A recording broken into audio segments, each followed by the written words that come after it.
A graça e a paz. Irmãos, eu gosto muito de vir aqui em Canaã. Eu não vim no mês de fevereiro, porque nós já estávamos marcados agora. E aí ia ficar assim, quase que um mês, né, de diferença. Mas eu já disse para o apóstolo, olha, o ano que vem eu não vou aguentar ficar viajando para lá e para cá em fevereiro, não. Então, você pega 5 dias, né? Aí você 4 horas num carro, mais avião, aí desce, no outro dia tudo de novo. Quando chega na quarta-feira, não tem, nossa, está esgotado, né? Mas a gente já estava na expectativa muito grande em estar aqui com os irmãos. A primeira vez que eu vim aqui, eu vim e eu era casado, mas ainda não tinha filhos, quando eu vim a primeira vez aqui no Canaã. Na segunda vez, eu já vim com filho de colo. Na terceira, a gente tem até um videozinho na internet, tá eu e o Paulinho assim, o David Killa cantando, e o Jean, da idade desse garotinho aí atrás. E agora, eu venho, vou ser avô, daqui 6 meses. É brincadeira isso, gente? Você está batendo palma por quê? É bom? Vou descobrir. Como é que tem coragem de fazer a gente avô aos 40 e poucos anos, gente? Nem cabelo branco eu tenho. Nunca que eu tenho cara de avô. Mas não tenho cara, mas estou muito feliz em ser. Né? Acho que vou ser um bom avô, porque até hoje eu paparico meus filhos, que já são grandes. Imagina o que vai fazer com os netos. E para nós é uma alegria muito grande. A minha nora não veio hoje, Dulce. Ela está naquela fase de chamar o Chico, o Hugo, e, né? Passa, mas está naquela fase. Eu falei para ela, falei assim, olha, você lá na frente, você vai sentir saudade dos enjoos. Isso aí é o de menos. Você vai se lembrar quando a criança ficar chorando de cólica, e não sei o que, noites e noites sem dormir, você vai lembrar que o enjoo não era nada. Bom, irmãos, antes de pregar, eu preciso pedir a sua licença para poder falar do nosso material. Eu estava pregando numa igreja recente e o pastor falou assim para mim, porque eu trouxe aqui uma pastora e ela não ficou gastando 20 minutos falando de material. Eu falei assim para ele, ela cobrou? Cobrou. Quanto? 25 mil. Há um dia. Eu falei, irmão, se eu ganhasse 25 mil por dia, nunca que eu ia vender livro. Imagina. Lá no início do meu ministério, quando eu e minha esposa começamos a viajar, eu nunca cobrei para pregar. Mas a gente começou também a voltar para casa com a mão abanando. E várias vezes, como você não cobra, eu cheguei para ela e falei assim, olha, isso não está dando certo. E não vai dar certo. Eu preciso fazer umas tendas e vender. Né? Paulo fazia tenda, é o modo da gente dizer. Ele falou, o que você vai fazer? Eu falei, vou escrever livro. Ela olhou para mim e falou assim, meu bem, você não sabe escrever. Você não sabe ler. Como é que você vai fazer livro? Eu falei, então tá bom. Eu vou terminar os estudos e eu vou escrever livro. Com 19 anos eu não sabia ler e nem escrever. Fui lá e concluí os estudos, aí vou escrever. Só que existe um problema quando você conclui os estudos depois de velho. A escrita nunca melhora. Ninguém aprende a escrever e depois ele fica, a letra dele maravilhosa. Nunca melhora. Letra é uma coisa que você tem que aprender lá quando criança. E aí eu concluí os estudos. Com 35 eu tinha feito as 2 faculdades, me tornei escritor de 22 livros. E dos nossos livros, nós temos livros em português, em inglês, em espanhol. E tem um livro que impressionante o que Deus tem feito. Que ele se tornou um best-seller. Nós tivemos um alcance há 3 meses atrás de mais de 1 milhão de livros vendidos. Num país que não tem nem livraria. As livrarias é dentro das igrejas. Aí você me pergunta, como esse livro alcançou isso? Vou te explicar. Primeiro começou com a esposa do pastor Silas Malafaia. Ela leu o livro todo e exigiu que seus liderados, as pastoras, também lessem. Então, ligaram lá na editora e já pediram um punhado. Aí depois, uma outra pastora leu o livro mais de 10 vezes, e essa pastora, hoje talvez é a mais conhecida no Brasil, milhões de seguidores. Ela foi na rede social e disse: estou na 10ª vez lendo esse livro, e a minha vida mudou completamente. A pastora Camila Barros. E isso pegou os livros e foi uma coisa impressionante. Gente no Brasil todo comprando. Ontem eu estava pregando em Itaberaí, no estado do Goiás, numa igreja Assembleia de Deus, e pediram para que eu tirasse foto com as pessoas que tinham comprado o livro. Eu cheguei, o povo, toda a igreja já tinha um livro. Toda a igreja. O pastor leu e o povo foi comprando, e um testemunho atrás do outro. Por exemplo, eu vou contar para você, porque isso foi contado para todo mundo ouvir. A pastora Camila saiu do Rio de Janeiro, foi no estado de São Paulo, onde eu estava pregando. Ela não foi para pregar, ela foi para assistir. E quando terminou, eu subi, fui para o camarim, ela foi atrás. Ela contou para nós lá, esteve pregando com a gente, que quando ela foi, o Espírito Santo falou para ela: siga esse pastor. Ela disse que foi lá para ver como que funciona um avivalista, né? E foi a fala dela. E quando ela sentou, ela começou a chorar e não parava de chorar. Ela disse: pastor, minha vida espiritual está destruída. Eu disse: o que quer dizer destruída? Ela falou: eu não consigo orar, não jejum, pego na Bíblia quando vou pregar. A maioria dos pregadores, quando entram no automático. O que eu faço, pastor? Me ajuda. Eu olhei para ela e disse: o Espírito Santo me disse que se eu viesse aqui, você tinha uma palavra para mim. Eu falei assim: Camila, volta de onde você veio. Eu não tenho uma palavra para você. Eu não sou esse tipo de gente. Se eu não tiver, eu vou falar que não tem. Não vou falar que tem só para agradar. Mas faz o seguinte, vou te dar 2 presentes. E aí você vai praticar esses presentes e depois você me liga. Eu peguei esse livro, Corações Profundos, Revelações Profundas, e o livro Derretimento dos Servos, já preguei aqui. E dei para ela.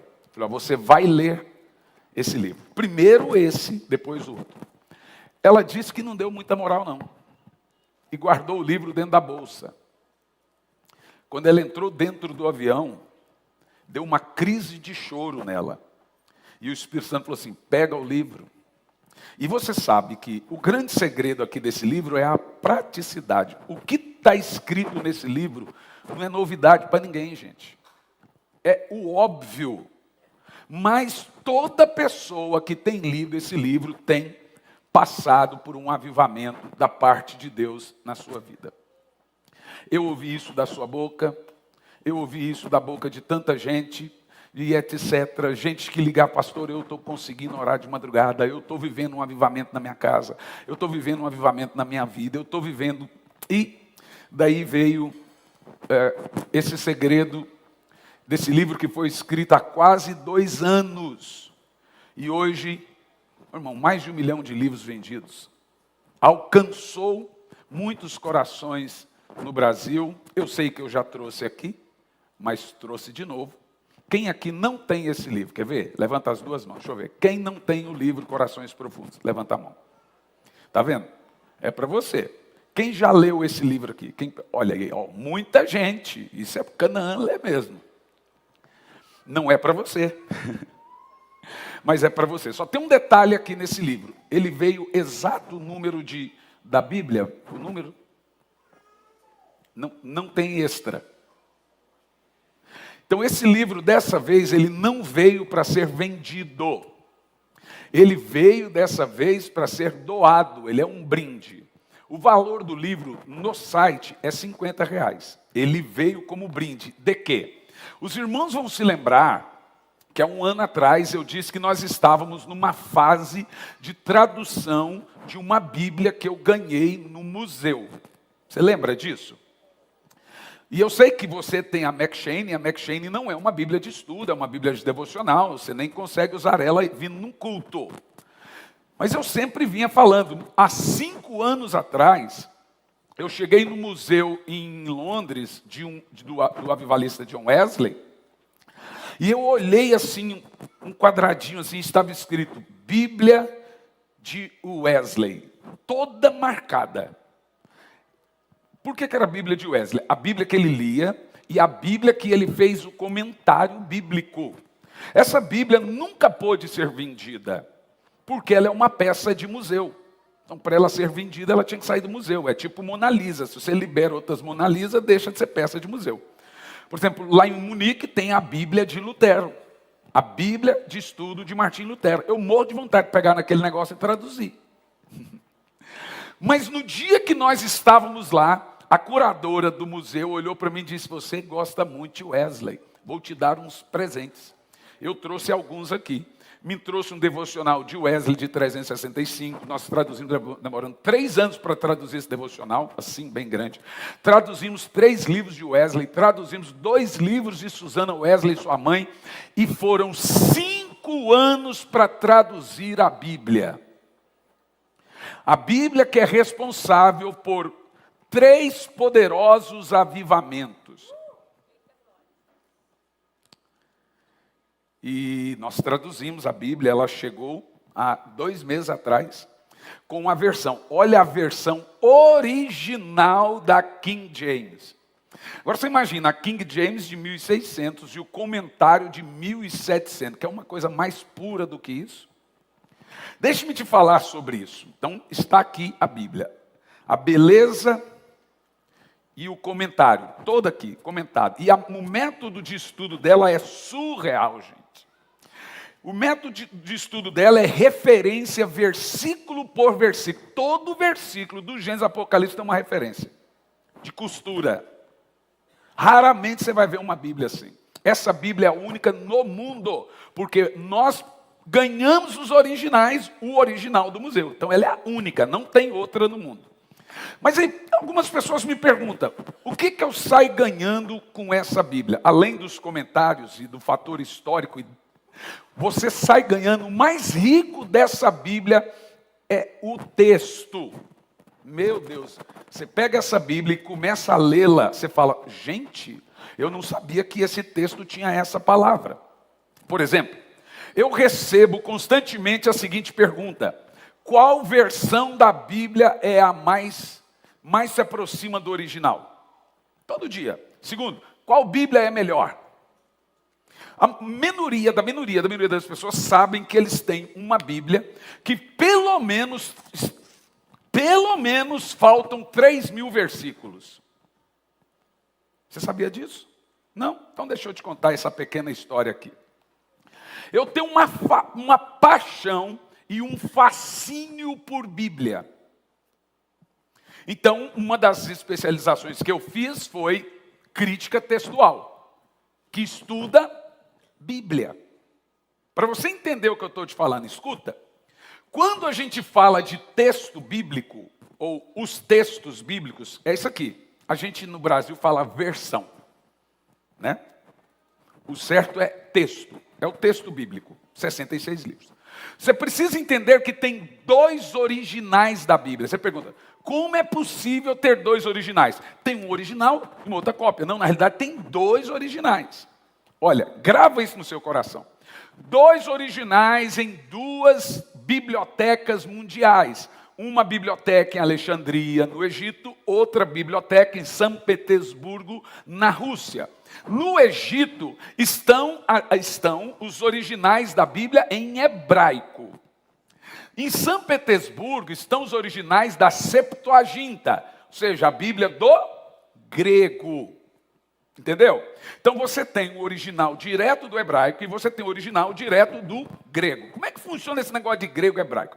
A Bíblia ela tem 3 canone, ou seja, 3 canonização. O primeiro canone da Bíblia é datado de 425 a.C.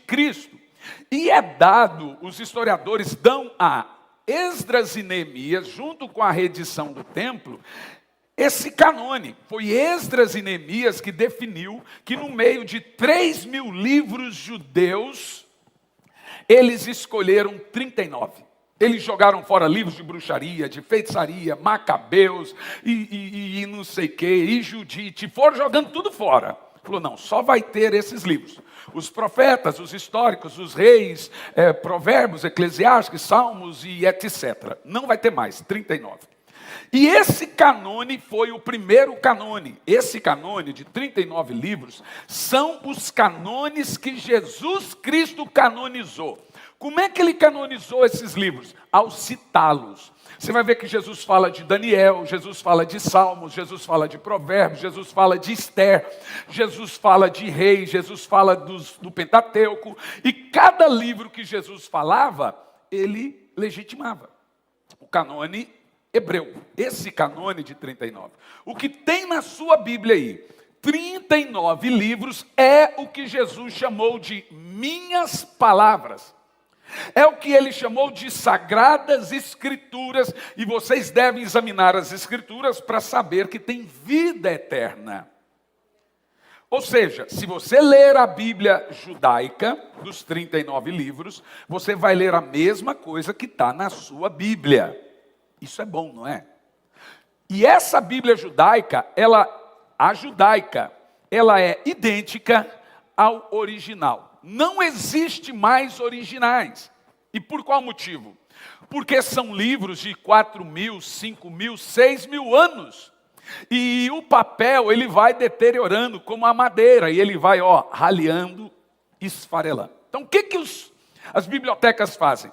Eles olham aqueles livros e percebem que aquele livro está esfarelando. Então, eles percebem que não tem o que fazer. Eles vão lá e escrevem uma cópia, e ali fica a cópia no lugar do original que raleou lá e esfarelou. É isso que a gente tem.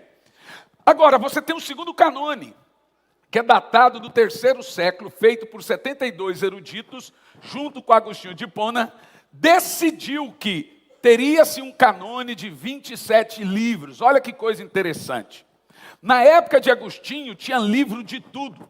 E tinha uma espécie de livro chamado deuterocanônicos. O que é isso? Ou pseudepígrafos. Então as pessoas, os gnósticos, eles queriam que o mundo lesse seus livros, mas eles não tinham nomes e nem eram famosos para isso. O que eles começaram a fazer?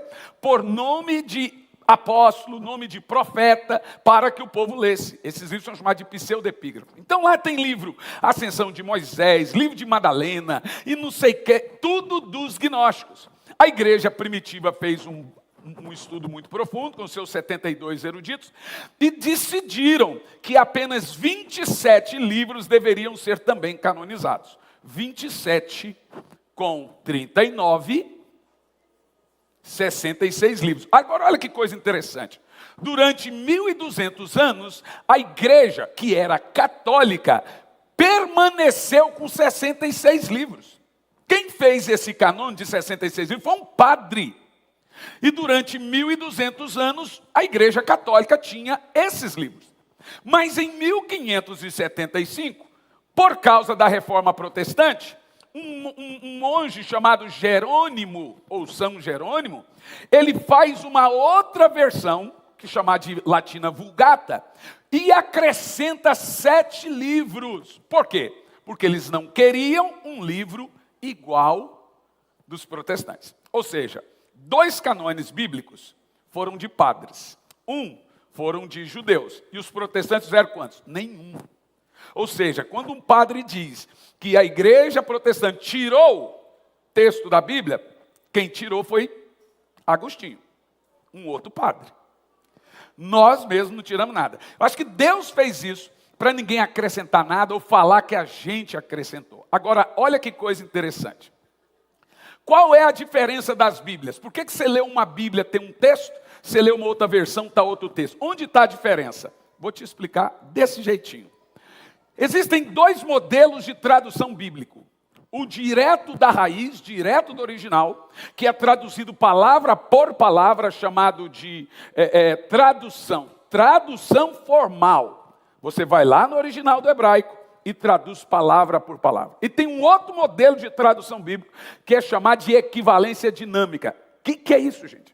Isso é chamado de texto crítico, e o outro do original de texto recebido. Recebido porque recebemos direto dos judeus e estamos mantendo. O outro é chamado de texto crítico, por quê? Porque você pode ir lá em Alexandria e traduzir direto do hebraico, ou você vai em São Petersburgo e traduz direto do grego. E é nessa versão, quando foram lá e traduziram do hebraico para o grego, que veio as mudanças. Por que veio as mudanças?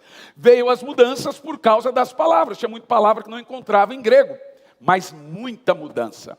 Então as Bíblias que têm esse modelo de tradução dinâmico são chamadas de texto crítico. O que é texto crítico? O cara foi lá, pegou o original e interpretou o original e fez uma interpretação de texto e pôs Bíblia. Então não é um texto traduzido palavra por palavra, é um texto interpretado. O texto crítico é um texto interpretado. Ele fez um apanhado e colocou lá como texto interpretado. O outro, que vem direto do hebraico, ele foi lá, pegou uma Bíblia e traduziu palavra e vírgula, palavra e vírgula. Isso é chamado de equivalência formal. Onde é que está a diferença agora? A diferença é que nós temos dois modelos de tradução.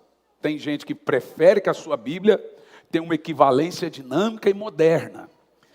Esse texto do grego da Septuaginta é o modelo de tradução de todas as Bíblias católicas em todas as eras, que vem do grego. Por isso que tem um texto diferente. Esse modelo de tradução do hebraico sempre foi o preferido por Lutero, a King James, que é considerado no mundo como a Bíblia mais perto dos originais. O grande problema é que de uns anos para cá, talvez 30, 40, nós, os protestantes, passamos a adotar as Bíblias de texto crítico. Mas você não vai comprar uma Bíblia e vai estar escrito lá, Bíblia de texto crítico. Não está, você só vai perceber a mudança nos textos. Aí você tem que pegar uma ACF do Ferreira de Almeida, de 1695, ou uma King James, e fazer um comparativo. Você fala, oxi. Por exemplo, eu trouxe para os irmãos aqui, bem rapidinho, eu amo fazer essa parte, não só para divulgar a Bíblia, mas eu amo te dar esse feedback também. Como disse um pastor, bom de ouvir você falar de livro é que você acaba dando um feedback para a gente. Eu trouxe 3 textos para você, e eu gostaria que você lesse esse texto comigo na tela e acompanhando na sua Bíblia, para você saber que tipo de Bíblia você tem no seu colo. Então, tem uma Bíblia que é de texto crítico. Essas têm 3.800 versículos a menos. Não é que alguém arrancou, é que eles preferiram não pôr na tradução. Foi lá, há milhares de anos atrás. Só que isso não vinha, ficava só com a Igreja Católica. Agora as Bíblias têm. E tem a versão das Bíblias mais antigas, como King James, das 3 melhores Bíblias do mundo. Os teólogos e professores, reitores escolheram King James, número 1, a Bíblia de Lutero, número 2, e a ACF, número 3. A ACF é uma Bíblia nossa, nacional. Entre as milhares e milhares de Bíblia, ela é a 3ª no mundo. O brasileiro não sabe. Ah, pastor, mas essas Bíblias têm um linguajar difícil. Ah, mas nós estamos aqui para isso, para facilitar para você. E outra coisa, ninguém que vai ler uma Bíblia é um bebê. A gente sempre usou Bíblia com a linguagem de Bíblia. Agora que está esse negócio assim, não, mas eu quero uma Bíblia palatável. Por exemplo, Isaías 28:11 diz assim, e por línguas gaguejantes falará o Senhor ao seu povo. Na Bíblia a mensagem está assim, e Deus falará, blá, blá, blá, blá, blá.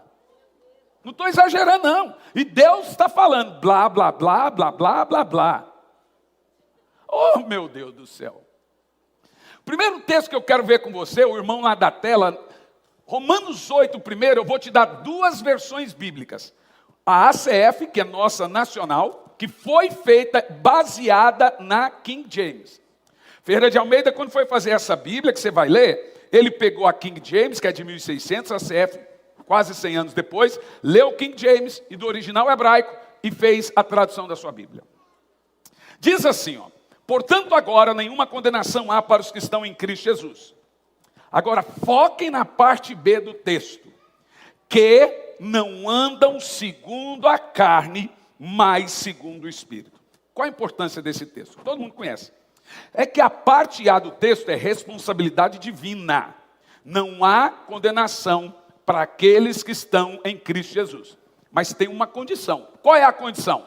Quem é que não andam segundo a carne, mas segundo o Espírito? Então não é assim do tipo, posso estar num bar bebendo, etc, e não há condenação. O texto diz o seguinte: não há condenação em Cristo Jesus para aqueles que não andam segundo a carne, mas segundo o Espírito. Pronto! Mas olha uma Bíblia de texto crítico, conhecida por nós, a famosa NVI. Diz assim, ó, veja na tua Bíblia. Se a sua Bíblia faltou o texto que eu... Portanto, não há condenação para os que estão em Cristo Jesus. Cadê a responsabilidade humana do texto? Cadê a parte que não andam segundo a carne, mas segundo o Espírito? É baseado nessa versão que os pregadores da hipergraça estão se lavando. Não, aqui está dizendo que não tem condenação, acabou. Você viu na sua Bíblia? Está faltando?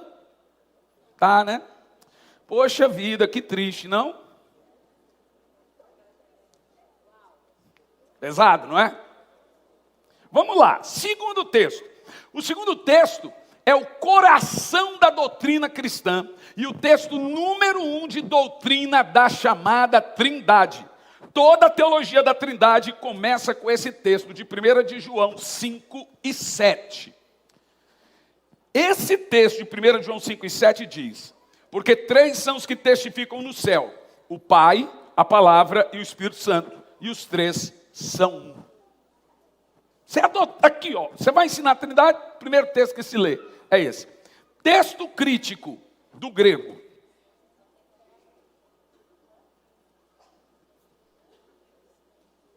É pesado, gente. É pesado.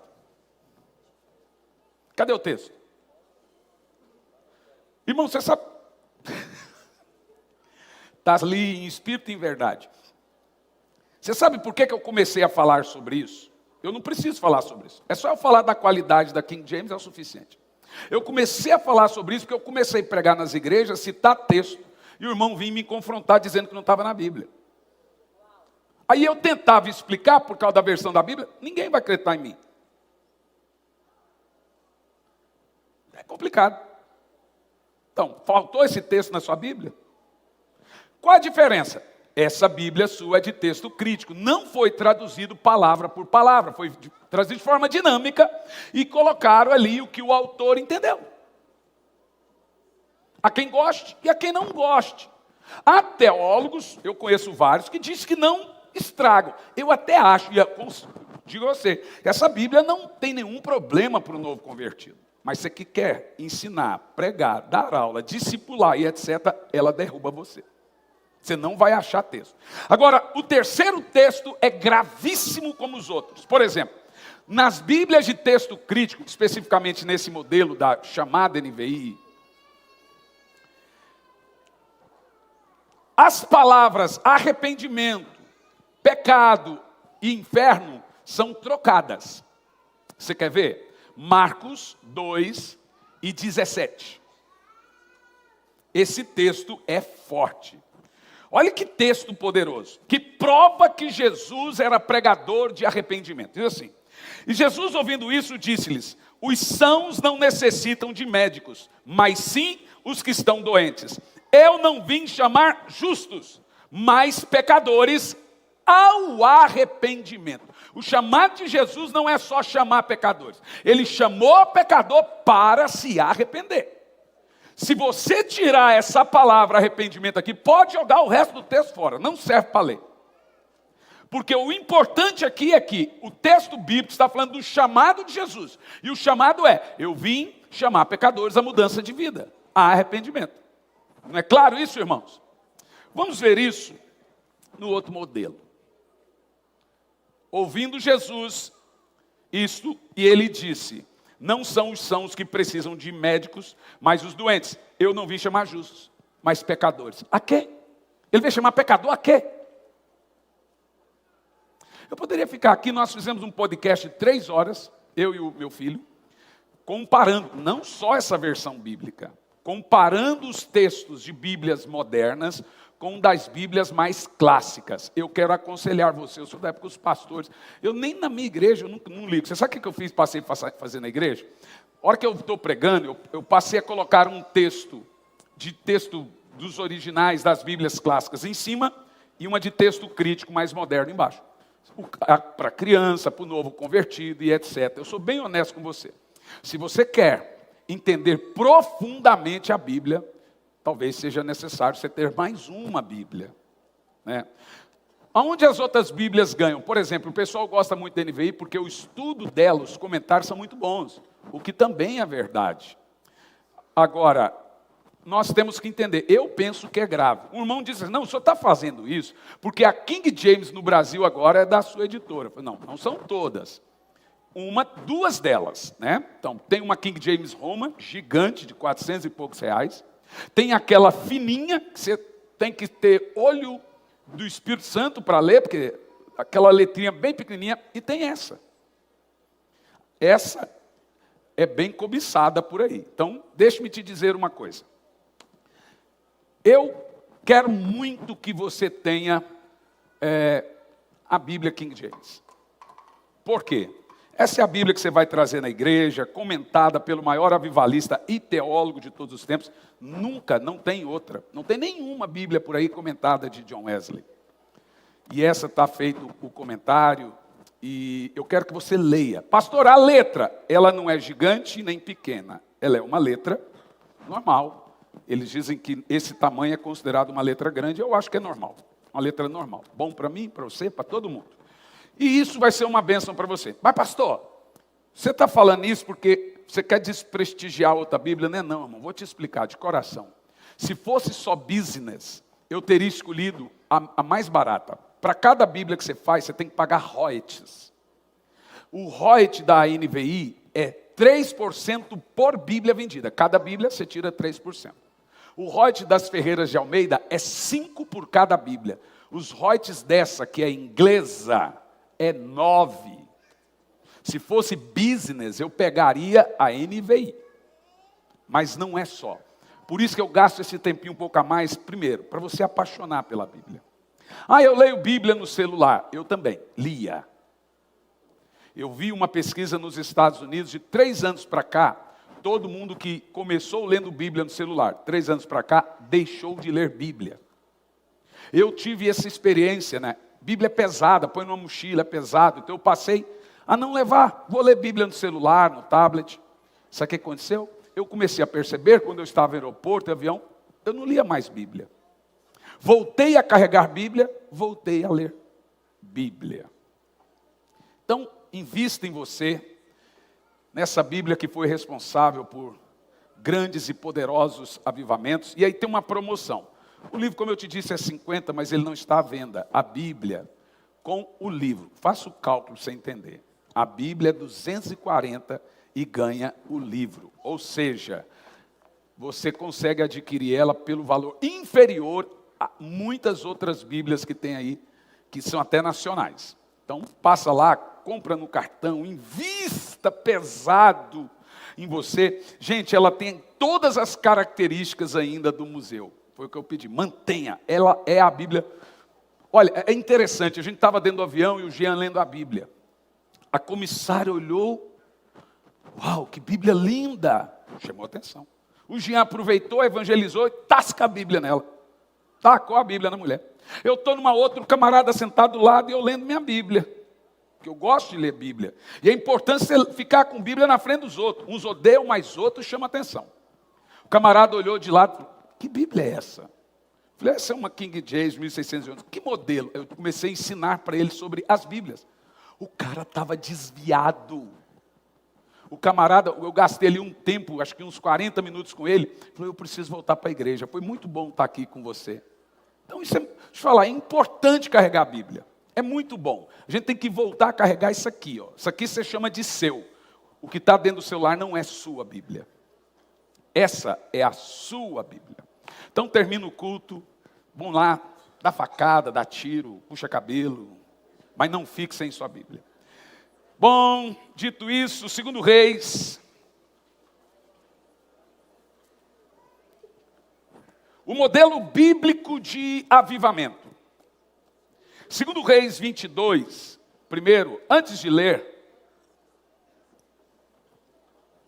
pode ficar sem música, não precisa pôr música não.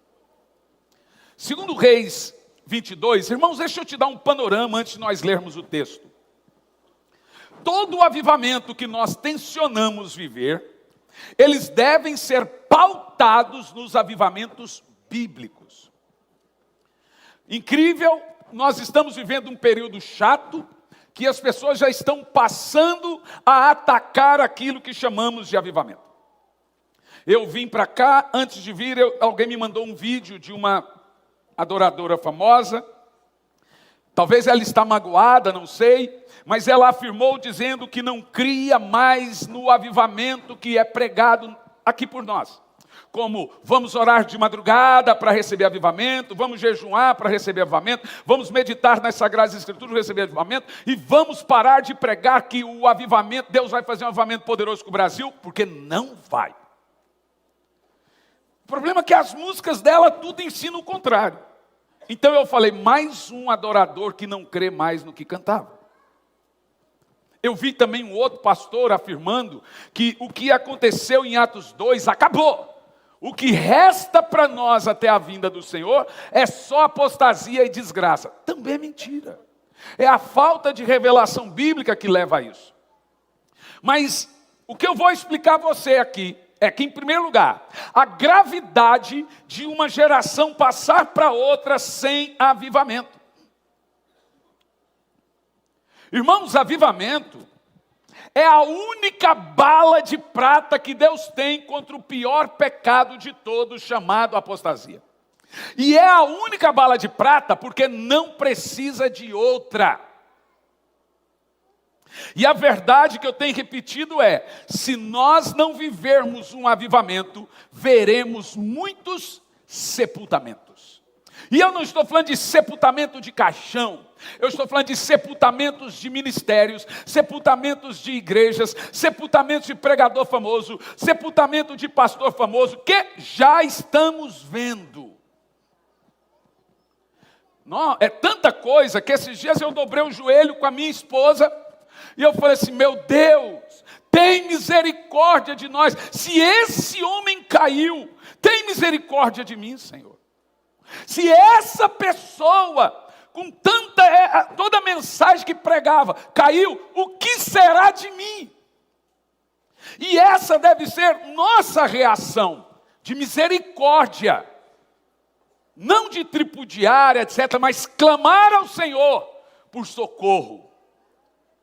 A verdade que eu gostaria de pautar esses dias aqui com os irmãos, em alguns avivamentos, e a minha ideia é ver esses avivamentos de uma forma bem sucinta. Talvez a minha mensagem aqui não vai ser tão profunda, porque ela vai ser em alguns pontos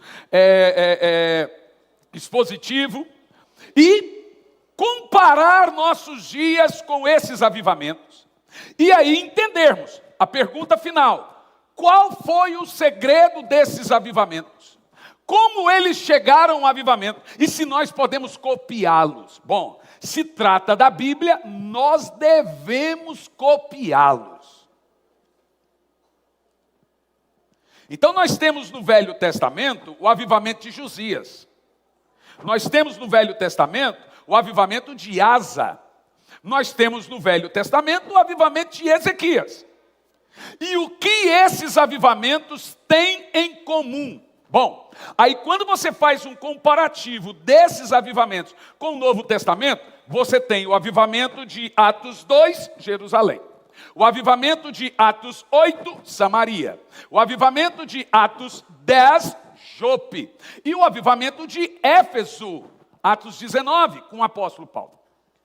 E você vai ficar assombrado das similaridades de um avivamento para outro. Então, espera aí. Se os 3 avivamentos do Velho Testamento são parecidos com os 4 avivamentos do Novo Testamento, então esse é o padrão. O que Josias fez para trazer um avivamento na nação? O que Asa fez para trazer um avivamento nacional? O que Ezequias fez para trazer um avivamento nacional? O que Paulo, o que Pedro pregou as 3 vezes, das 4 que o Espírito Santo desceu, fez para viver um avivamento nacional. Bom, se nós entendermos, eu fiz o comparativo de uma forma bem simples, o que esses, aí eu pesquisei, qual avivamento da história, não bíblico, se parece com esses avivamentos. Por incrível que pareça, tivemos a resposta comparativo por comparativo, o avivamento de Wesley. É idêntico. Bom, aí nós temos os outros avivamentos. Dá para comparar, por exemplo, o avivamento de Wesley com o avivamento de Azusa? Dá para comparar o avivamento de Azusa com o avivamento do país de Gales? Com o avivamento dos Hussitas, discípulos de John Hus? Bom, se dá para comparar, vamos tentar fazer igual. E eu vou dizer para vocês, irmãos, a época em que esses irmãos viveram, o povo era 1000 vezes pior do que nossa geração. É só você ver o que o miserável, do horrendo, horripilante rei Manassés fez. A gente não chega nem perto de Manassés, de Amon, de Acabe, de Caim.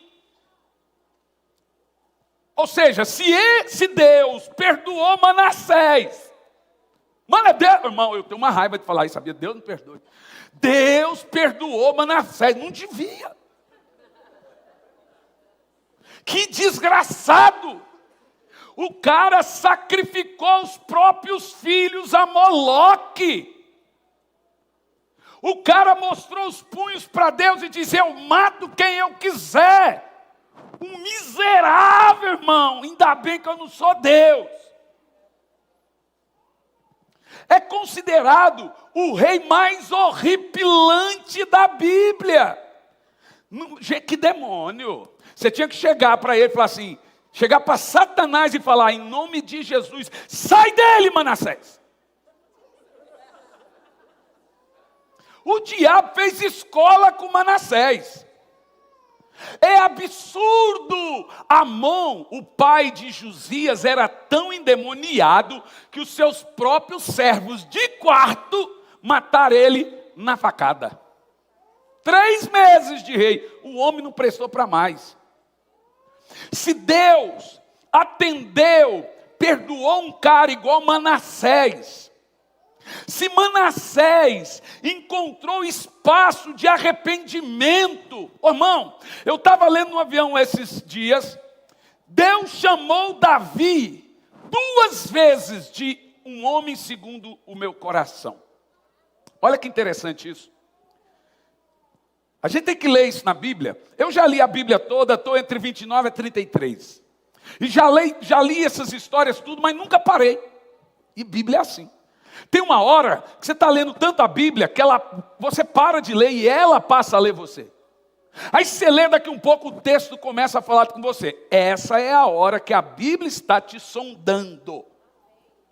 E a Bíblia diz que a sua palavra, ela faz isso, ela sonda juntas e medulas, a alma e o espírito. Eu estava lendo, primeira vez, Davi jovem, Deus falou, Davi, achei um homem segundo o meu coração, que fará toda a minha vontade. Pronto.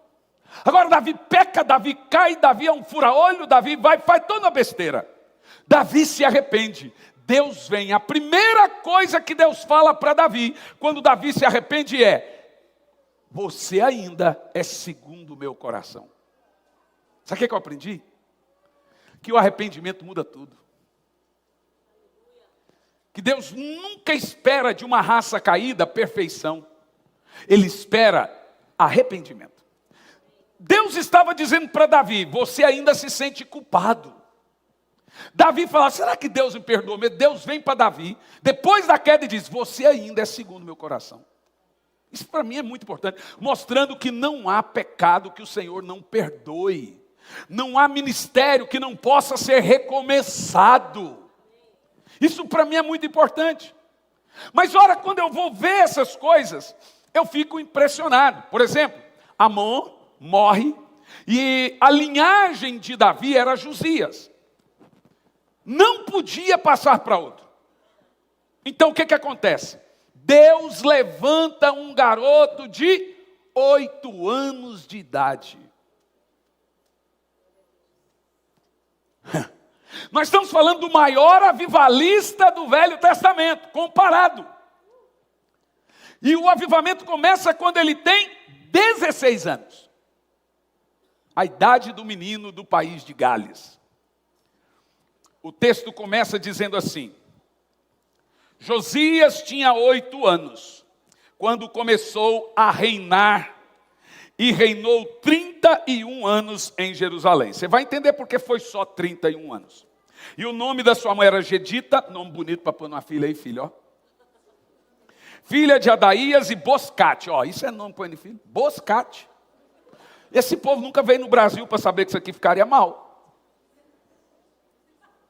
Agora escute bem o que eu vou te dizer. Um pouquinho da sucinta história de Josias. Primeiro, avivamento é uma obra em que Deus é provocado.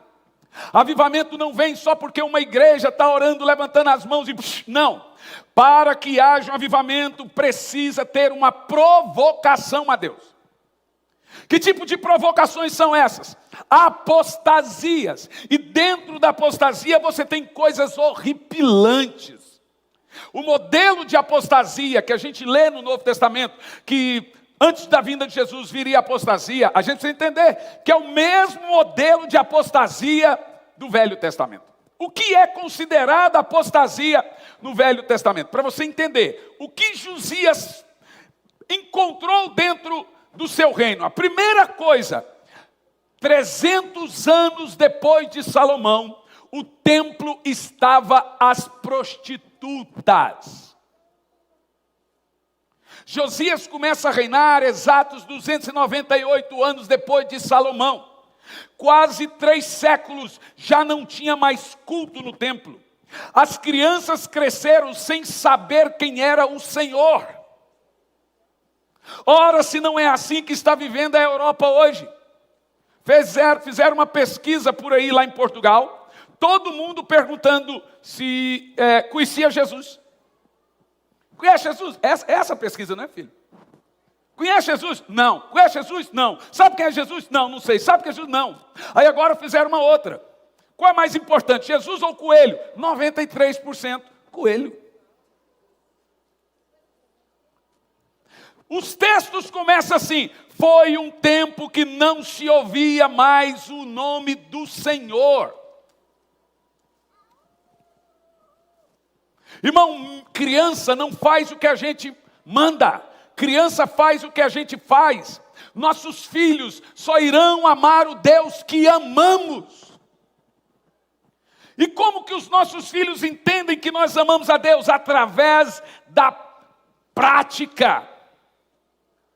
Pai que não ora em casa, pai que não lê Bíblia, pai que não clama ao Senhor, terá filhos ateus. Não adianta mandar seus filhos amar a Deus. Você está construindo uma geração que não conhecerá o Senhor. 300 anos, sabe como é o templo do Senhor?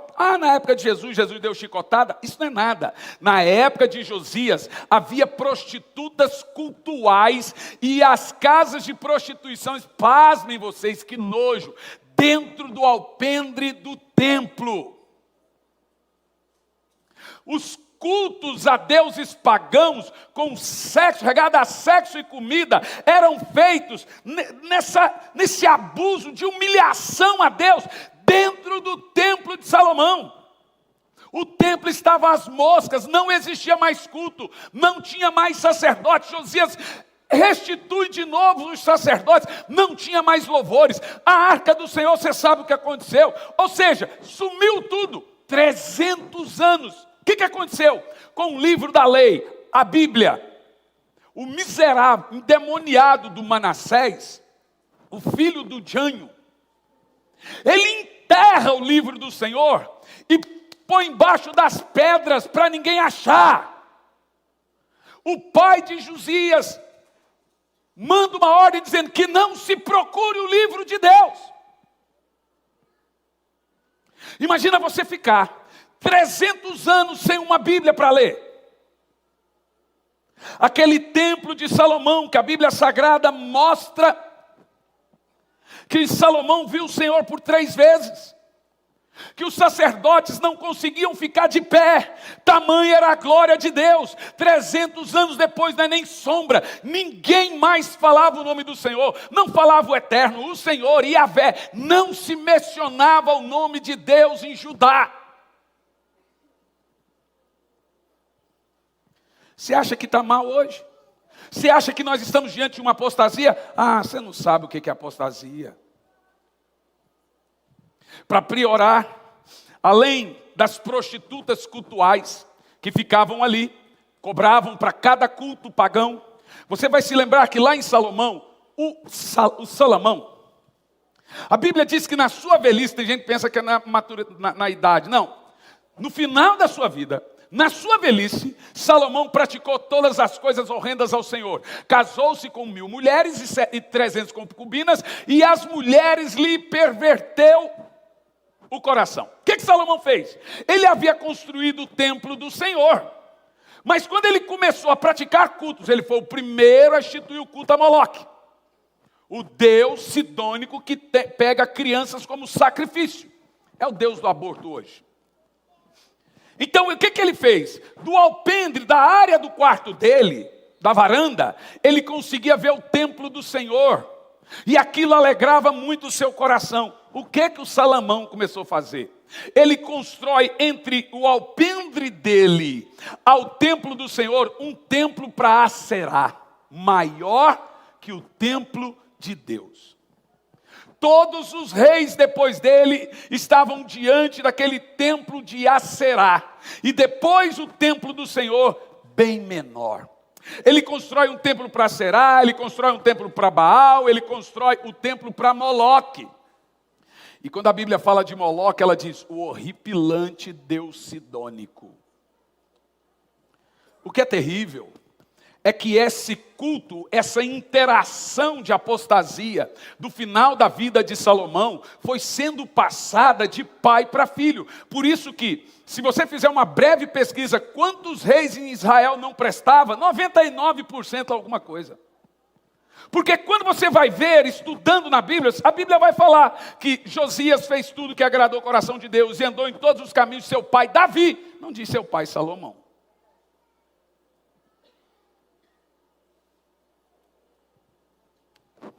Deus estava indignado. Deus estava indignado porque tinha todo dia culto no templo, mas não culto a Deus. No templo do Senhor se fazia prostituição, sexo com prostitutas de Baal, em cultos pagãos.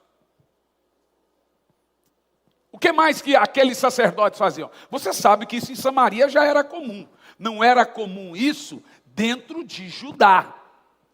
O que era também muito comum nessa época? Era comum nessa época necromancia. O que é necromancia? Consulta de mortos. Aquilo que Saul fez.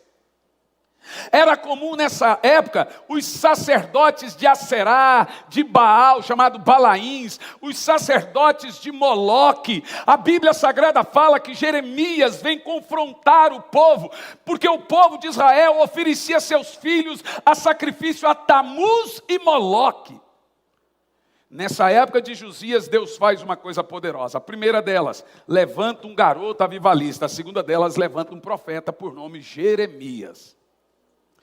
Você tem que se lembrar que a história de Josias se passa 30 anos antes do exílio babilônico, que acontece lá na frente, quando Jeremias está já pregando nas ruas. Essas coisas horripilantes acontecem no meio do povo de Deus. Essas coisas provocam Deus. E aí Deus tem que tomar duas decisões. Uma de duas. A primeira, ou ele vem com ira, ou ele vem com avivamento. Qual que é melhor? Então isso significa que quando nós entramos num período de apostasia, se nós não nos arrependermos para que o Senhor venha com avivamento, ele vai vir com ira. E não tem para onde fugir.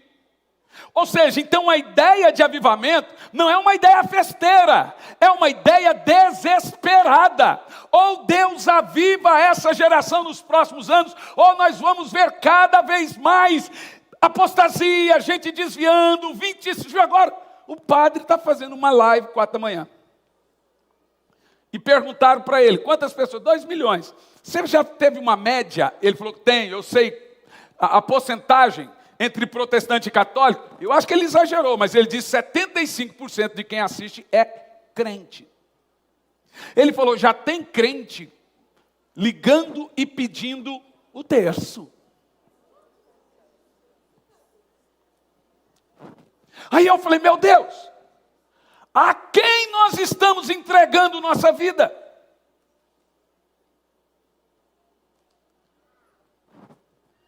Nunca na história desse país nós tivemos tanto desvio moral e falso profeta. Agora tem falso profeta mirim também.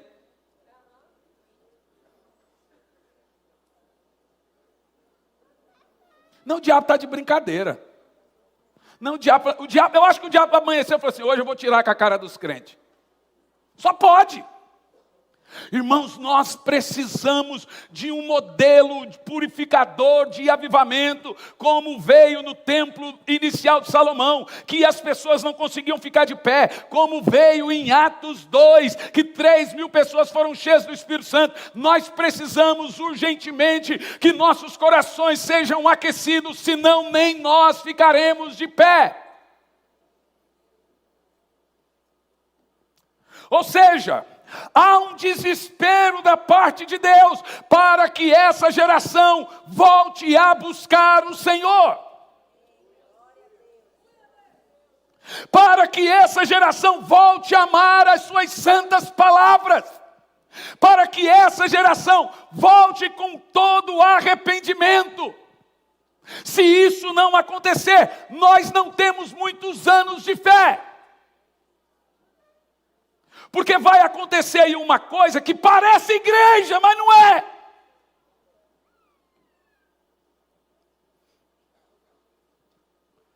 Pensa. Como é que ficava o coração de Deus? Acontece algumas coisas que trouxe avivamento dentro de Israel. Quais são as coisas? A primeira delas, a restauração do templo. Segundo Reis 22, do 3 ao 7.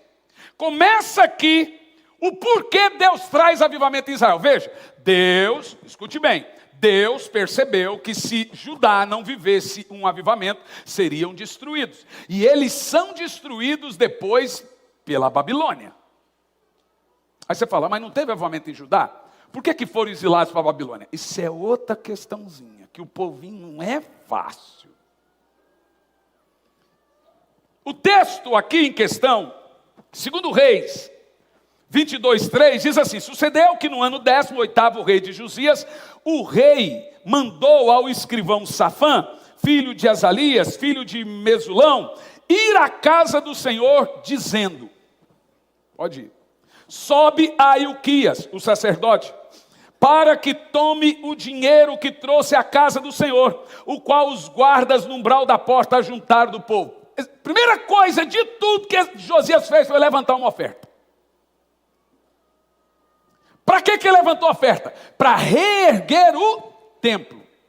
Então ficou os soldados na porta, recebendo ouro e prata, para que eles voltassem a publicar os louvores do Senhor. Irmão, você imagina, nós estamos há 2000 anos da morte de Jesus.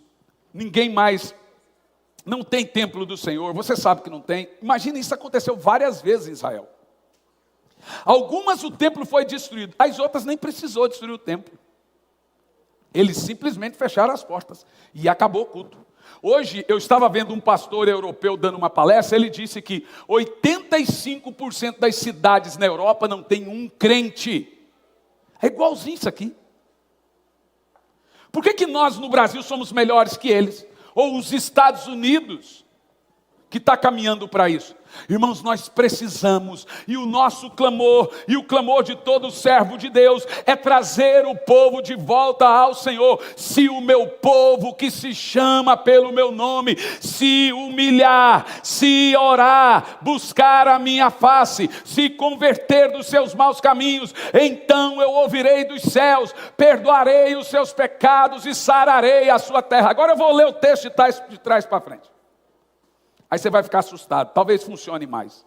Se o meu povo, que não chama pelo meu nome, se não se humilhar, se não orar, se não buscar a minha face, se não se converter de seus maus caminhos, então eu não ouvirei dos céus, não perdoarei os seus pecados e não sararei a sua terra.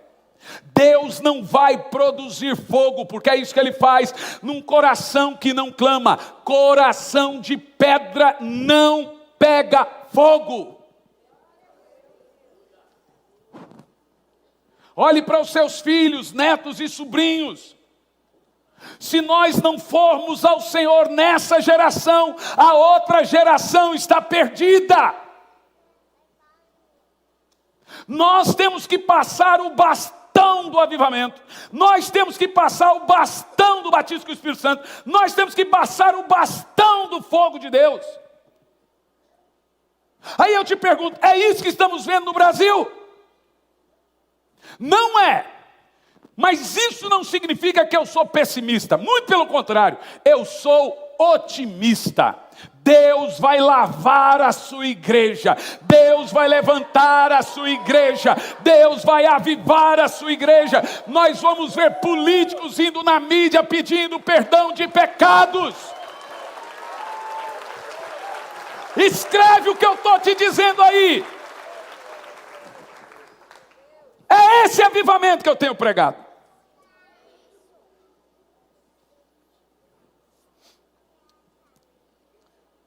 E ele continua dizendo, e que dei na mão dos pedreiros, encarregados da casa do Senhor, para que eles façam a obra do Senhor, e para que reparem as fendas do templo. Caiu janela, caiu tudo. E o texto diz, e os carpinteiros e os pedreiros para comprar madeira e lavradas para reparar a casa. Primeira coisa, o menino entendeu que ele tinha que valorizar culto. O menino entendeu que sem os louvores do Senhor, ninguém chega em lugar nenhum. Já tem gente aí que perdeu o hábito da importância da adoração cultual. Você que me assiste pela internet, volta a sentar na cadeirinha da sua igreja. Não tem avivamento online. Volta a ouvir o Senhor como antes. Josias, o garotinho, entendeu que número 1 era valorizar os louvores do Senhor. Qual é o valor que você dá a um culto a Deus? Entende, irmão? O passo inicial de uma apostasia é descongregar. Pensa, na pandemia, eu preguei aqui 2 vezes na pandemia. Na pandemia nós tínhamos 4 milhões de desigrejados. Hoje são 25 milhões, dado do censo de dezembro passado. Você vai falar com essas pessoas, ela diz, não, eu não estou sem Cristo, eu estou sem a instituição. E no coração dessas pessoas já não há mais fome de Deus, já não tem mais desejo cultual. Ora, se o passo número 1 para a apostasia é descongregar, o passo número 1 para o avivamento é congregar. É você dizer, não, eu vou publicar. A palavra, você sabe o que significa a palavra culto na Bíblia? No original, não é culto. É serviço. A Bíblia diz que os servos do Senhor os servos do templo prestavam serviço a Deus. Quando você louva, é um serviço a Deus. Quando você faz uma oferta, é um serviço a Deus. O que eu estou fazendo aqui é um serviço a Deus. O americano, o inglês, usa essa palavra literal. A gente que usa culto. Serviço ao Senhor. A segunda coisa que Ezequias fez, presta atenção, isso aqui para mim, apóstolo, é o mais chocante de todos que alguém pode ver. A segunda coisa que Ezequias fez para dar início a um propenso avivamento foi redescobrir o livro que ninguém lia mais, o livro do Senhor, a Bíblia deles. Segundo Reis 22:8, diz assim, então disse o sumo sacerdote Ilquias ao escrivão Safã, achei, irmão, Nós estamos falando de 300 anos. Olha o que você está vendo aqui. Ó. Achei o livro da lei na casa do Senhor. Quem escondeu isso, gente? E continua. E Uquias deu o livro a Safã e ele leu. Então o escrivão Safã veio ter com o rei, dando-lhe conta e disse: teus servos ajuntaram dinheiro na casa e entregaram na mão o carro da obra e que estão encarregados da casa do Senhor. E na mão dele estava o livro da lei, reencontrado. Ali começa o avivamento. Também Safã, o escrivão, fez saber ao rei, dizendo: o sacerdote Uquias me deu um livro. E Safã o leu na frente do rei. Qual foi a primeira reação do rei Josias? A primeira reação do rei Josias foi: tá bom, o livro é bonito, pode ser de Deus mesmo, mas olha, um garoto com essa sabedoria de Deus. Pega o livro e leva ele à profetisa. Ela vai dizer se esse livro é de Deus ou não. Segura um pouco, não põe esse texto ainda não. Pegaram o livro e levaram para Ulda, a profetisa. Olha só, vem mais uma coisa que Josias fez que agradou a Deus. Ele consultou a Deus. Irmão, é muito importante a gente orar para tudo. É muito importante consultar os oráculos de Deus. É muito importante meditar no Senhor antes de qualquer coisa. Isso agrada a Deus, porque Deus entende que você está confiando nele para tudo. A profetisa pegou o livro e respondeu para o sacerdote Uquias: esse livro é realmente o livro do Senhor que estava escondido, perdido. Leva para o rei e fala para ele que é o livro do Senhor. Mas antes diga ao rei: oh meu Deus, olha que raiva que dá isso. Diga ao rei que ele vai viver um bom tempo. Tudo que ele fizer vai prosperar, mas sua vida será cortada cedo, por causa dos pecados de Manassés. Ah não, irmão, eu estou com a raiva desse Manassés. O cara nem lá está, e o pobrezinho do menino vai sofrer por causa do pecado de Manassés. Mas veja, te explico isso. Quando um povo peca, o povo peca. Quando o governo do povo peca, todo mundo peca. O governo é responsável, ele é o povo diante de Deus. É grave isso. Então a Bíblia diz que Manassés instituiu algo e a nação gostou, esse é o problema. E diz a profetisa: o clamor dos sangues das crianças ainda está aqui. Avisa Josias que eu estou com ele, mas vai vir o juízo. Agora você entendeu porque que ele reina só 31 anos. Tadinho do menino. Começou a reinar, fazer a obra de Deus, sabendo que ia viver pouco.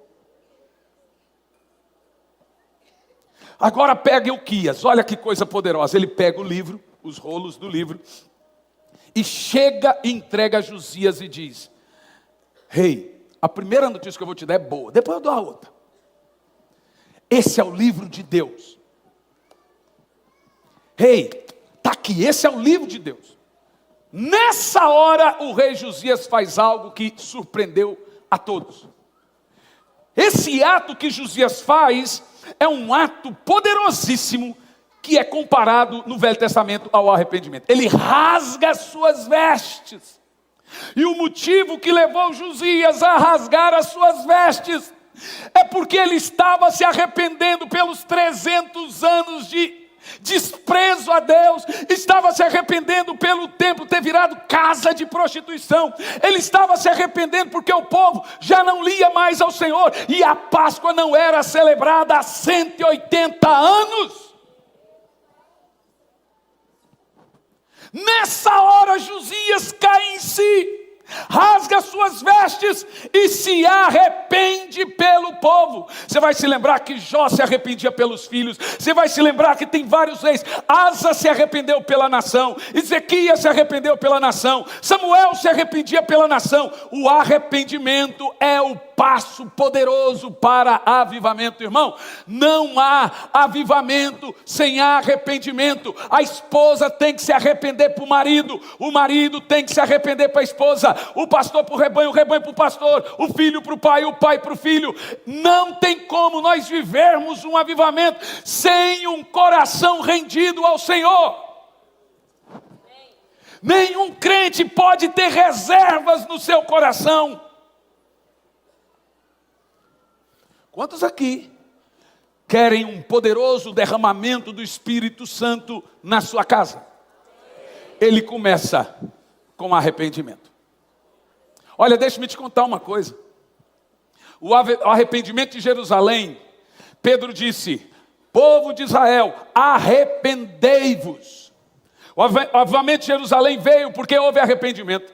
O avivamento de Samaria veio porque houve arrependimento. O avivamento de Jope veio porque houve arrependimento. O avivamento de Éfeso veio porque houve avivamento. O avivamento do país de Gales veio por causa da pregação de arrependimento, de Finney, arrependimento, de Moody, arrependimento, de Jonathan Edwards. As pessoas se jogavam no chão pensando que a terra ia se abrir e engolir eles. Tamanho era a noção de arrependimento. As pessoas desciam às ruas, indo para suas casas, soluçando, abandonando os seus pecados, abandonando. Na época de Wesley, todo crente era cachaceiro e fumava. O Wesley começa a pregar contra a escravidão, começa a pregar contra a corrupção, começa a pregar contra álcool e tabaco. Não teve na história um avivamento sequer sem que o Espírito Santo não tenha produzido arrependimento. Enquanto não houver arrependimento, enquanto o ímpio não abandonar o seu caminho, enquanto o adúltero não deixar de adulterar, o mentiroso não deixar de mentir, o ladrão não deixar de roubar, o incrédulo não deixar sua incredulidade, o fogo não vai descer. Você quer avivamento? Quem quer avivamento? Que tipo de avivamento você quer? Um avivamento brasileiro, eles chamam de avivamento, lotam um estádio, eu acho legal. Um festival de música o dia inteiro no estádio. Glória a Deus por isso. Eles fazem isso com música do mundo, que façam com música evangélica. Mas não podemos chamar isso de avivamento. Um avivamento, gente, que nós vamos ver aqui, ele muda a esfera social de uma nação. Um avivamento transforma a vida das pessoas. Na época de Wesley, a primeira coisa que aconteceu, acabou a escravidão. Foi também um avivamento que transformou socialmente Londres. Um avivamento, ele nos transforma de dentro para fora. Acontecem algumas coisas que a Bíblia sugere, fome pela palavra do Senhor. Olha o que Josias fez. Quando Josias descobre que ele está diante do sagrado livro do Senhor, a Bíblia deles, você sabe o que ele faz? Ele reúne a nação inteira na frente do templo agora reformado. Olha o que Josias faz. Meu Deus, ali o fogo desce. Josias abre o livro do Senhor, o Pentateuco, que era o que eles tinham, que ia de Gênesis a Êxodo, a Deuteronômio, a Números e Levíticos. Sabe o que ele faz? Ele começa a ler e ele diz para as pessoas: nenhuma criança ou mulher grávida deve sair desse lugar enquanto eu não terminar a leitura, sem parar. No início, aquilo começou a ser pedante, cansativo. E ele lendo o livro do Senhor para toda a nação. Porque se fazia isso durante séculos. De forma oral, os profetas fazem, os sacerdotes faziam, os reis mais há 300 anos não faziam. O que ele falou? Vou ler o livro do Senhor para essa minha geração. Josias decidiu se preocupar com que o povo conhecesse Deus. Então está ele lá com o livro do Senhor, lendo 10 mandamentos, lendo Travessia do Mar, lendo Vitórias, lendo Moisés, lendo. E o povo começou a ouvir. De repente, você vê aqui, o fogo de Deus desce. Irmão, deixa eu te falar uma coisa. Deus não tem compromisso aonde não é falado a sua palavra. Quer ver? Projeta Atos capítulo 10 no versículo 44. Esse texto de Atos 10, 44 é um dos textos mais poderosos que existem na Bíblia. Porque o apóstolo Pedro sai da sua cidade e vai para Jope pregar. Olha o que você está lendo. Lá tinha Cornélio com milhares de pessoas e diz assim, ó. Dizendo Pedro ainda essas palavras, caiu o Espírito Santo sobre todos que ouviam a palavra. Gente. Põe naquele texto. Sabe o que você acabou de ler aqui? Coisa poderosa. As 4 vezes que o Espírito Santo desceu em Atos, 3 vezes foi com Pedro, e nas 3 vezes no meio da mensagem. Eu vou ler de novo. Caiu o Espírito Santo sobre todos que ouviam a palavra. Deus não tem compromisso com nenhum avivamento aonde sua palavra não é pregada. Nos Estados Unidos hoje o tempo de pregação é 8 minutos. Nunca uma geração desprezou tanto a palavra do que essa geração.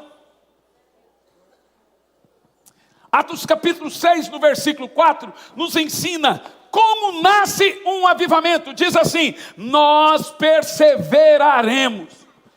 Diga, perseveraremos. Diga, continuaremos. Insistiremos em 2 coisas: na oração e no ministério da palavra. Quem falou isso aqui? A igreja primitiva, os homens de Deus daquela época. Eu vou te explicar como funciona isso, presta atenção. Para que haja um avivamento, 2 corações precisam ser movidos. Para que haja um avivamento, o coração de Deus tem que se mover. Para que haja um avivamento, o coração do homem tem que se mover. Aí você pergunta, qual é a arma que Deus usa para mover o coração de Deus e o coração do homem? É simples, está aqui no texto, presta atenção. Nós perseveraremos na oração, uma arma, e no ministério da palavra, outra arma. Por quê que essas 2 armas produziram avivamento em todas as eras? Eu te explico. Oração e palavra são distintos, mas são 2 asas de um avião. Trabalham juntos. Por quê? Presta atenção.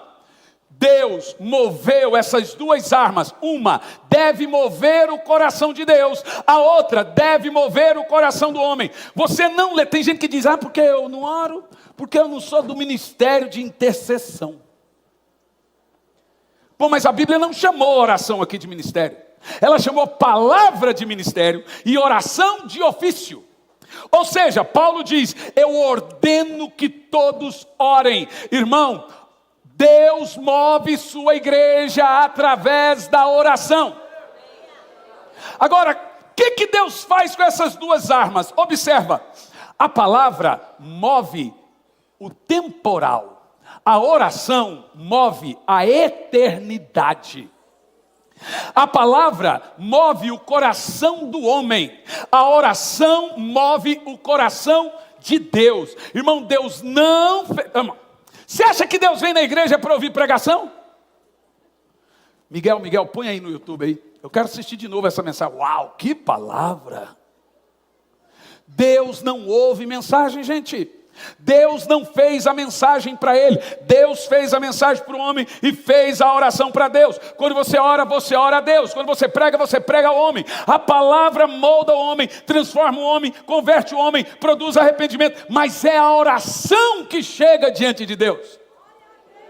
Por isso que historicamente, aonde teve oração, aonde teve palavra, vai acontecer avivamento. Irmão, vocês vão se lembrar que alguns anos atrás, a primeira igreja que eu estive ministrando, que teve crianças batizadas com o Espírito Santo, um número muito grande, foi aqui. Canaã. E de repente começou a acontecer em muitos países.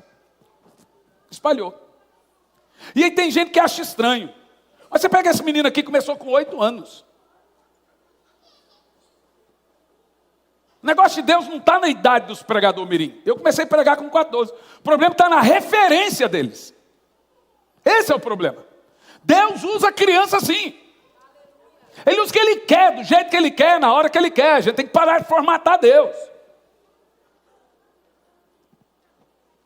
Agora, você começa a observar. Foi feita uma pesquisa, talvez eu vou citar algumas coisas aqui, que eu já disse aqui, ou você leu no livro. Mas que bom, vamos se lembrar. A pesquisa refere-se à vida de oração dos crentes. E foi procurado os tipos de igrejas e crentes no mundo que mais têm vida de oração. Claro que os coreanos ganharam. Ninguém vai bater um coreano. Lá na Coreia, tudo lá funciona de madrugada. Banco, trem, supermercado. Porque os cultos maiores deles é a partir das 4 da manhã. O maior culto na nossa igreja hoje é 4:30 da manhã. Eu demorei a fazer isso. Eu tinha medo de não dar certo. Eu pregando sobre, mas tinha medo. Aí chega lá as crianças com o olho desse tamanho. Tudo acordado. Criança de 8, de 7, tudo. Eu acho que hoje, aqui também, né? Aqui também, glória a Deus. Eu acho que todas as nossas crianças são batizadas com o Espírito Santo. A experiência com o Espírito Santo ela já tem. Agora para você pensar. Como eu recebi uma mensagem esse dia, alguém postou uma mensagem minha, e eu vi um pregador famoso que comentou, esse aí é um fariseu. E o motivo dele falar que eu sou um fariseu, é porque no meu Insta, a minha nora apaga tudo, só deixa elogio. Então eu olho no meu Insta e falo, sou muito amado. Mas quando está no Insta dos outros, eu tenho que ver, não fazer o quê, né? E o cara ainda escreveu e me marcou. Quando eu fui ver, o Espírito Santo dizia, não veja. Quando eu fui ver o cara me chamando de fariseu, eu e o Luciano Subirá, porque a gente quer provar alguma coisa para Deus. Luciano de jejum e eu de oração. Que fica falando oração. Irmão, no Novo Testamento a oração é em espírito. É a tal da hipergraça. Olha para mim, meu irmão. Agora, recente, nós estávamos agora esqueci o nome da cidade. Itaberaí. Gente, as crianças receberam o Espírito Santo no primeiro dia. Ficaram a noite toda cheia do Espírito Santo. E no outro dia, na hora do culto, ainda estava orando em língua. A menina estava orando em língua mais de 24 horas. Sabe quantos anos? 7. Aquele ato da menina orando em línguas mais de tantas horas trouxe um espírito de temor muito grande dentro da igreja.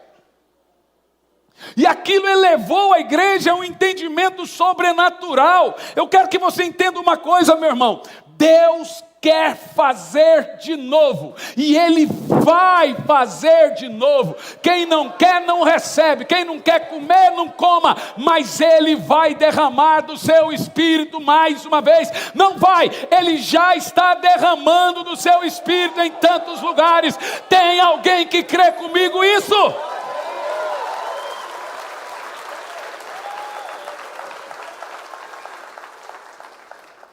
Eu recebi uma mensagem da garotinha de 6 anos, que foi para a escolinha, e ela desceu para tomar o café e ir para a escolinha. A hora que ela sentou na mesa, ela segurou na mesa, esse é o relato da mãe, 6 aninhos, e começou,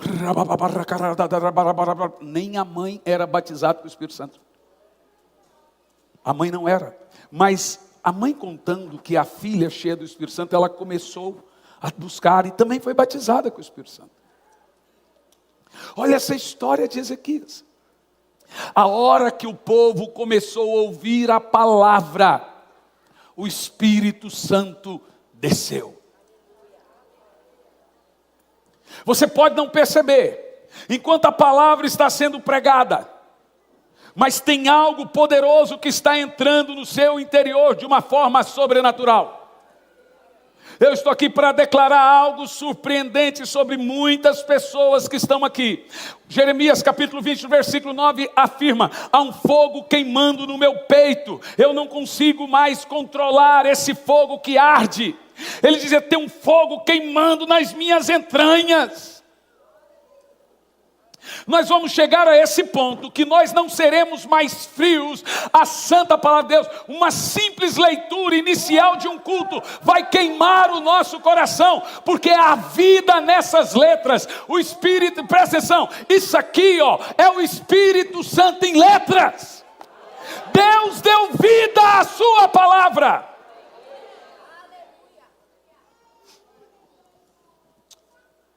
Eu vou citar para você os feitos de Josias que trouxe avivamento na cidade. Restauração do templo, 2 Reis 22 e 3. Redescoberta do livro, 2 Reis 22, 8. Destruição dos ídolos. Ele começou a quebrar todos os altares e templos dos ídolos. Quebrou tudo. Ele fez uma força-tarefa de exércitos e saiu varrendo as ruas, quebrando tudo. Garoto! O garoto! Renovação da aliança, 2 Reis 23, 3. Depois que ele leu o livro da lei, todo mundo fez um voto com Deus, de voltar a guardar o dia do Senhor, de voltar a jejuar 2 vezes por semana, de voltar a ler o livro do Senhor, de voltar a contar sobre o Senhor para seus filhos. Ele foi restaurando a aliança. Isso traz avivamento. Agora, a celebração da Páscoa, 2 Reis 23 e 9.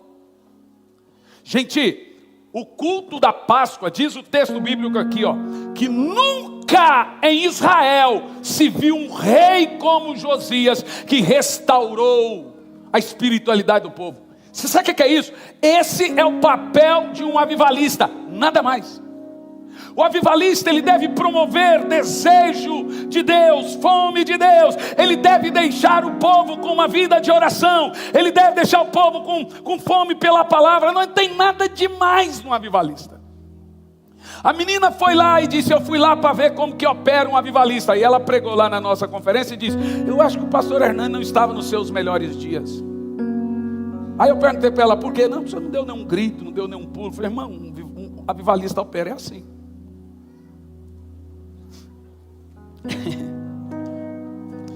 Purificação do sacerdócio, derrubada dos altares pagãos, extinção dos médios e feiticeiros que trabalhavam dentro do templo. Dentro do templo tinha as prostitutas, médios e feiticeiros, dentro do templo de Deus.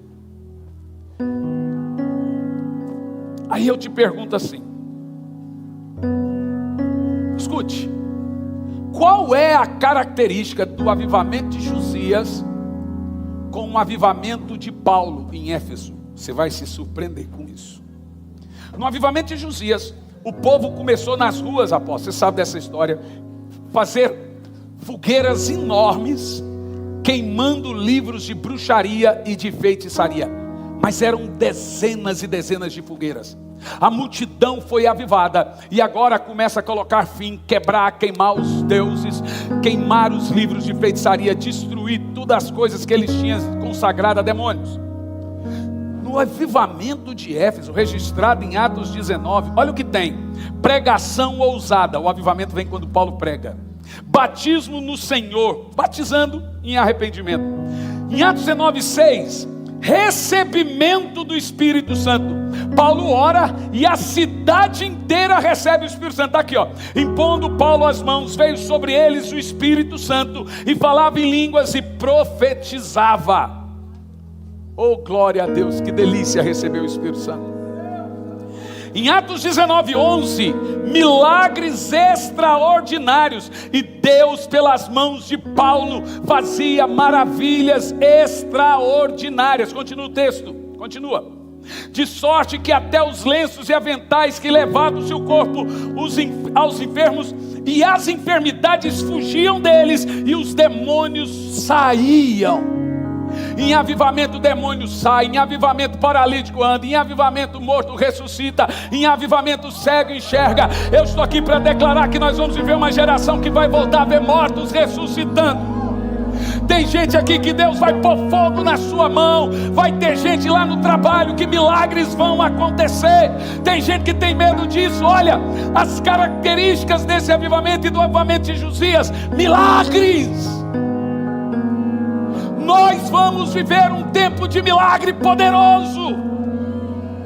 Nós vamos viver um tempo de milagres na nossa casa. Quem aqui crê nisso aí? Olha o que aconteceu. Expulsão de espíritos malignos está no verso 12. Queima de livros de magia, verso 19. Queima de livros de feitiçaria e magia, verso 19.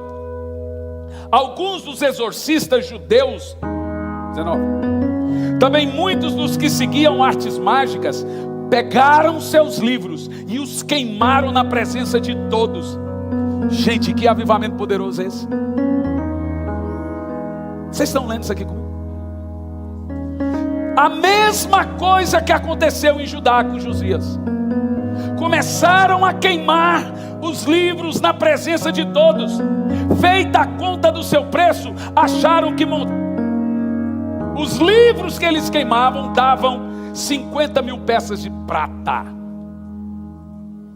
Oh, glória a Deus! Eu tenho orado. Você sabe como é que eu estou pegando esse texto? E eu ponho no chão e eu oro lendo isso. Deus, o Senhor é real.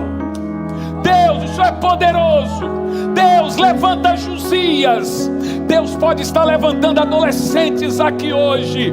Deus pode estar levantando crianças aqui hoje. Deus, o Senhor não parou. O Senhor perdoou até Manassés. Senhor, eu quero ver isso na minha geração. Eu quero ver isso no meu tempo. Eu quero ver isso. Eu quero ver as ruas paradas e o fogo de Deus descendo. Meu Deus!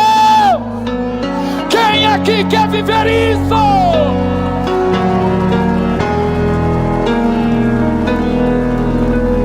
Eu fico andando pelo quarto e lendo em voz alta, e parrababarrecalaba, Senhor, eu quero isso, o que nós precisamos fazer. Eu quero viver o que Paulo viveu em Éfeso, eu quero ver o que Josias viveu, eu quero ver o que Wesley viveu. Deus não está morto, Deus não está quieto, Ele está esperando eu e você provocarmos Ele em adoração.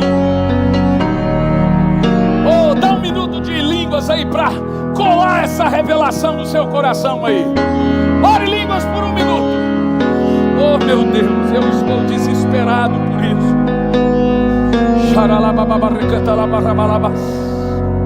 Vamos lá, Canaã, vamos lá.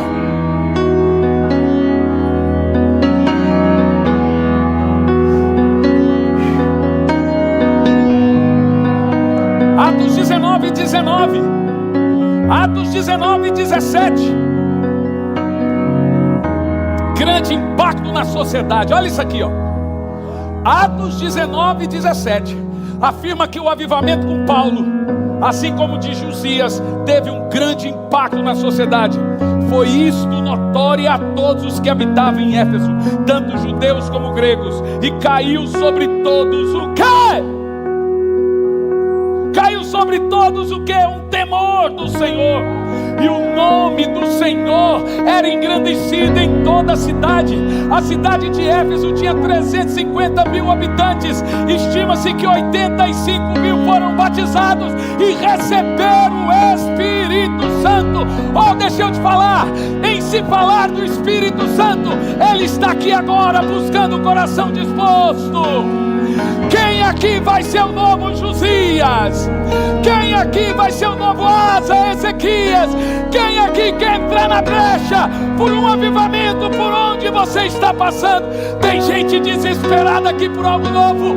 Se lança nele. O rabate da cada rabata recalabada nerequetalaba. Xandere, vamos, faça algo desesperador e agora. Meu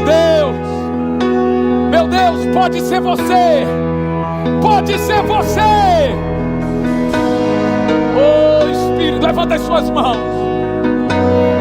já que você está em pé, levanta as suas mãos, fala: Senhor, faça igual eu faço, pega o que você ouviu e põe em prática agora. Fala: Senhor, o Senhor não está morto, Senhor, o Senhor não está quieto, Senhor, o Senhor não está calado. Então, Senhor, eu quero. Vai falando com Ele, orando em línguas e falando.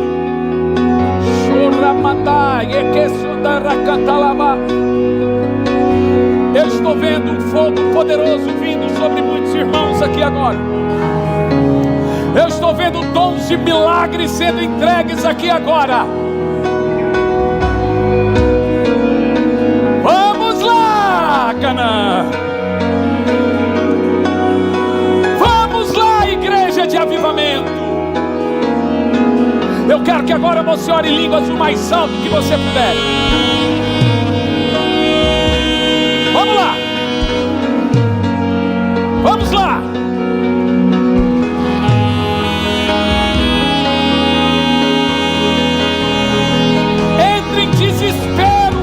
avivamento. Desespero, desespero. Me dá essa menininha, vem cá. Vem cá, você, o Espírito está voando aqui. Ele começa a entregar unção aqui. Oh, Radá, Bacai, Xinderemai, Quederes.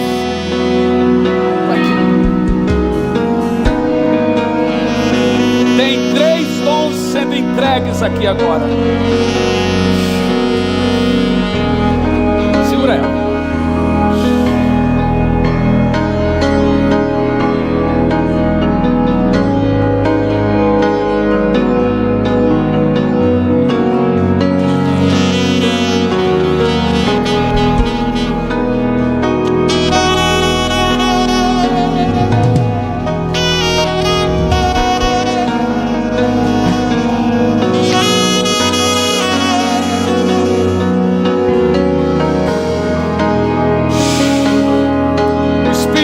Movendo essa criança.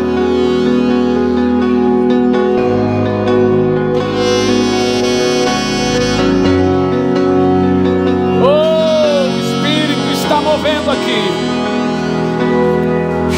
Vamos, vamos, vamos. Vamos, vamos, vamos, vamos. Eu vejo onde tem algo, está pousando algo sobrenatural e especial. Levanta as mãos e continue em línguas. Há um mover profético aqui nesse lugar. Oh, oh, Espírito Santo. Espírito Santo, Espírito Santo, Espírito Santo.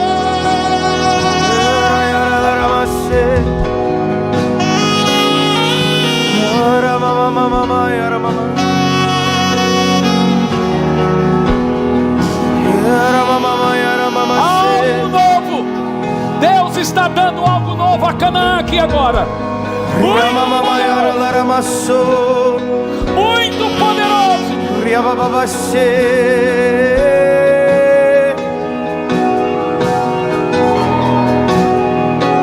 O Rabaque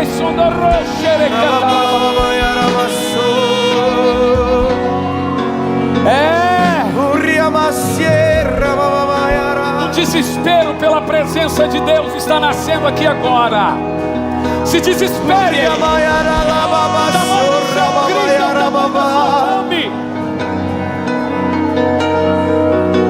Oh, Espírito Santo, Espírito Santo.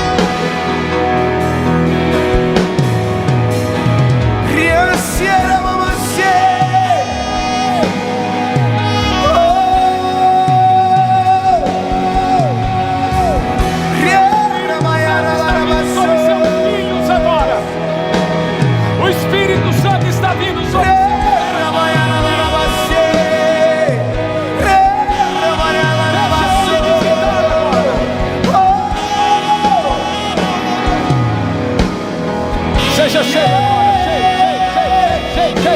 E fere meu coração com uma ferida de fome por ti. Oh, vamos lá, Canaã!